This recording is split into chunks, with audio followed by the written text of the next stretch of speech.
राधे राधे दोस्तों, फिर हम एक नए वीडियो में मिल रहे हैं पार्ट 2। जेएसए पार्ट 2 में किस तरह से जेएसए का फॉर्मेट होता है ये हमें सीखना है इस वीडियो में। पिछली वीडियो में हमने सीखा था कि क्या होता है स्टेप, जेएसए क्या होता है, जेएसए कहाँ पर लगता है, और हर वर्क के लिए जेएसए मैंने बताया था आपको अलग अलग किस तरह से होता है। तो आज हम सीखेंगे फॉर्मेट, जेएसए का फॉर्मेट, जॉब सेफ्टी एनालिसिस का फॉर्मेट कैसे हम बनाते हैं। एक बेसिक आपको फॉर्मेट मैं बना के दिखा रहा हूँ आपको। इस बोर्ड पे आप लोगों को ऑलरेडी मैं बना चुका हूँ, देखिएगा। इसी तरह से किस तरह से बनाना होता है, चाहे आप कहीं भी किसी भी वर्क के लिए फॉर्मेट बनाइए, चाहे वो आप हॉट वर्क कर रहे हो तो हाइट वर्क कर रहे हो तो, या आप स्कैफोल्डिंग कर रहे हो, या प्लांट का कोई भी वर्क कर रहे हो प्लांट में, तो आपको इसी तरह का फॉर्मेट बनाना होता है। इससे कुछ अलग नहीं होता है। मैंने जस्ट आपको एक सैंपल बना के दिखाया है। ओके, तो आप हर कंपनी में अलग अलग का फॉर्मेट भी हो सकता है, लेकिन जो बेसिक फॉर्मेट होता है जनरल टाइप का, वो मैंने आपको दिखाया है। तो आप देख सकते हैं, आपके स्क्रीन पे है। मैं बारी बारी से इसका पूरा मतलब समझा देता हूँ। देखिए, अगर आप फॉर्मेट बनाते हैं, आप कंप्यूटर पे बनाए, लैपटॉप पे बनाए, या ऐसे ब्लैंक पेज पे बनाए, तो आपको इस तरह से बना सकते हैं। सबसे पहले आपको एक दिख रहा होगा फॉर्मेट, ऊपर जॉब, क्या जॉब कर रहे हैं, जैसे मान लो हॉट वर्क कर रहे हैं, हाइट वर्क कर रहे हैं, या स्कैफोल्डिंग इरेक्शन का जॉब कर रहे हैं, तो आपको लिख देना होगा स्कैफोल्डिंग इरेक्शन। Okay, job. फिर किस टाइम या कौन सा डेट के लिए आप कर रहे हैं, कितना टाइम के लिए, कौन सा डेट को, तो यहाँ पर आपको ऊपर डेट मेंशन करना होता है, एक कॉलम बना के ऐसे, ठीक है। फिर कि कौन सी कंपनी का सुपरवाइजर है, और सुपरवाइजर है तो ये कौन ले रहा है, मतलब इस जेएसए को कौन कर रहा है, तो यहाँ पर सुपरवाइजर का नेम आएगा, ठीक है। और जेएसए बनाने के बाद एनालाइज कौन कर रहा है, उसका नाम आएगा। अप्रूवल कौन दे रहा है इस जेएसए को कि हाँ उस काम के लिए जेएसए सूटेबल है। रिव्यू एंड अप्रूवल कौन दे रहा है, वो उसका नाम यहाँ पर आएगा। ओके, इस तरीक़ा से आप एक फॉर्मेट बना लिए। मतलब कौन कौन इन्वॉल्व हो रहा है, सुपरवाइजर, फिर उसके बाद डिपार्टमेंट, कौन सा डिपार्टमेंट से अप्रूव हो रहा है। ओके, मैकेनिकल डिपार्टमेंट से कि प्रोजेक्ट से, या जो भी डिपार्टमेंट है वहाँ पे आपकी कंपनी में, उस डिपार्टमेंट का नाम आप लिख सकते हो यहाँ पे, ठीक है।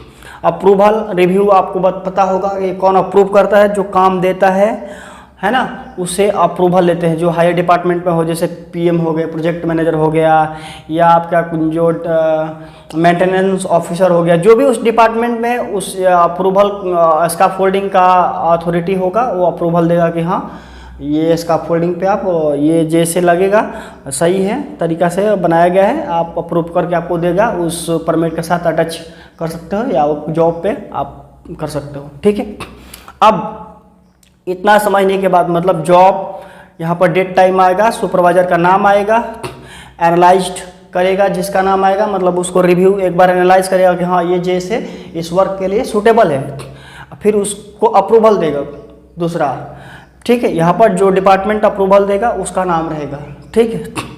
अब देखिए, अभी हमको क्या करना है, अब इसका हम एक जॉब ले लेते हैं, और जॉब को एक छोटा सा फॉर एग्जांपल से आपको मैं समझाने की कोशिश कर रहा हूँ, ठीक है।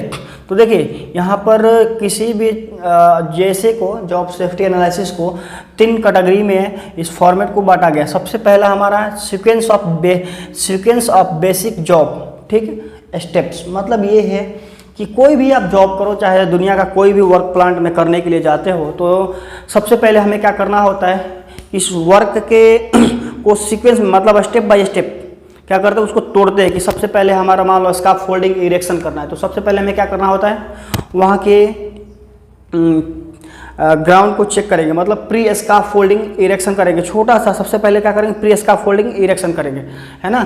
तो हमारा सबसे पहला sequence of basic job step क्या हो गया, प्री स्कैफोल्डिंग इरेक्शन।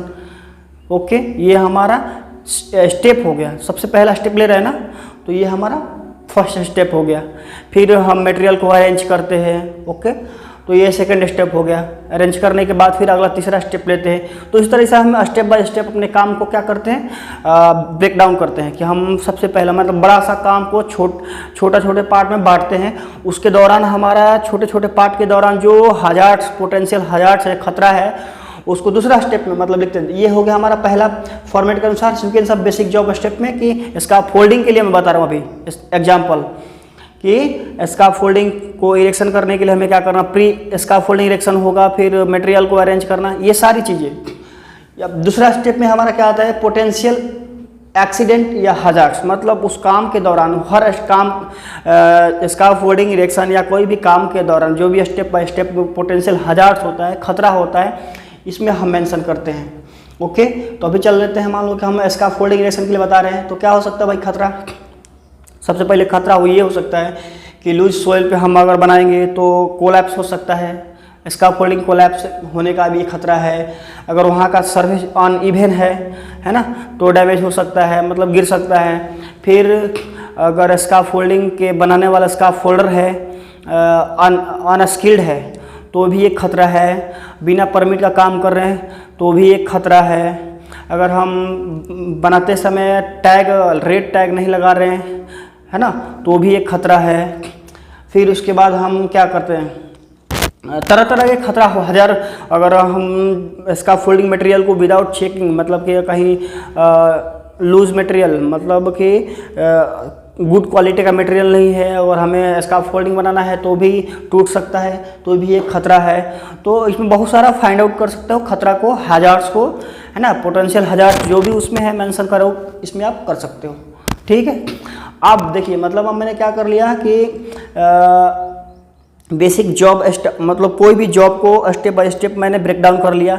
हर स्टेप पे जो खतरा नज़र आ रहा है उसमें हम इसमें लिख दिए। और थर्ड में क्या होता है कि चलो मान लो हम ब्रेक डाउन कर जॉब को छोटे छोटे पार्ट में बांट लिया। बांटने के बाद हमने क्या किया, उसमें खतरा पोटेंशियल हजार्ड्स जो है खतरा है उसको भी कर लिया हमने। तो थर्ड में हम क्या करेंगे भाई, चलो खतरा तो इंश्योर कर लिया कि हाँ ये खतरा है, तो अभी हम जैसे का मतलब ये होता है कि खतरा और फिर उसका प्रिकॉशंस भी आपको लिखना है, कंट्रोल मेजर भी लिखना है। Okay, recommended safe job procedure, जो भी सेफ जॉब प्रोसीजर आपको लग रहा है कि इस तरह से हमारा जॉब सेफ रहेगा, तो उसका भी प्रोसीजर आपको यहाँ पर लिखना होगा। तो सबसे पहले हम क्या करेंगे कि श्योर प्लेन सरफेस तो है ना, मतलब इसका फोल्डिंग के बनाने से पहले हम ये करना होता है कि सरफेस जो है कहीं लूज सॉइल तो नहीं है ना, तो उसको हम क्या श्योर करेंगे कि इंश्योर प्लेन सरफेस होना चाहिए, प्लेन, है ना, आरसीसी किया हुआ हो एकदम या प्लेन हो ताकि नीचे ना जा सके। ठीक है, तो ये होना चाहिए। फिर हमें गुड स्किल्ड पर्सन वहाँ पर डिप्लॉय करना चाहिए। स्किल्ड पर्सन मतलब कि जो भी स्काफ फोल्डर है रजिस्टर्ड यानी कि सर्टिफाई स्काफ फोल्डर होना चाहिए। विदाउट परमिट काम वर्क नहीं होना चाहिए, मतलब कि वर्क परमिट लेना चाहिए। Take PTW permit to work. फिर प्रोवाइड गुड स्किल्ड सुपरविज़न, है ना, स्किल्ड एक सुपरवाइजर होना चाहिए। फिर उसके बाद आप काम वर्क करने से पहले TBT लेना चाहिए। तो ये सारा प्रोसीजर आप डाल सकते हो, मैं जस्ट एक एग्जांपल आपको बता रहा हूँ। इस तरह से हर काम के लिए अलग अलग आपका फॉर्मेट यही होगा, लेकिन वर्क अलग अलग हो सकता है और उसका खतरा अलग अलग हो सकता है, ये सेफ प्रोसीजर अलग अलग हो सकता है। तो आप अपने तरीक़ा से मेंशन कर सकते हो, आपको इतना आना चाहिए, चाहे आप सुपरवाइज़र हो या सेफ्टी ऑफिसर हो या कोई भी आप इंजीनियर हो, आपके लिए सबके लिए ये एक ही फॉर्मेट होता है GSA का। तो उम्मीद करता हूँ आप लोगों को समझ में आता होगा और समझ में आया होगा। तो अगर वीडियो अच्छा लगे तो भाई को थोड़ा सा सपोर्ट करने के लिए सब्सक्राइब कर देना चैनल को, अगर नए हो तो। अगर नए नहीं हो तो वीडियो को लाइक करना और जो भी मन करे कर देना, डिसलाइक भी कर सकते हो अगर अच्छा ना लगे तो, और कमेंट जरूर करके बताना कि ये यहाँ पर है। ठीक है, चलते हैं, राधे राधे।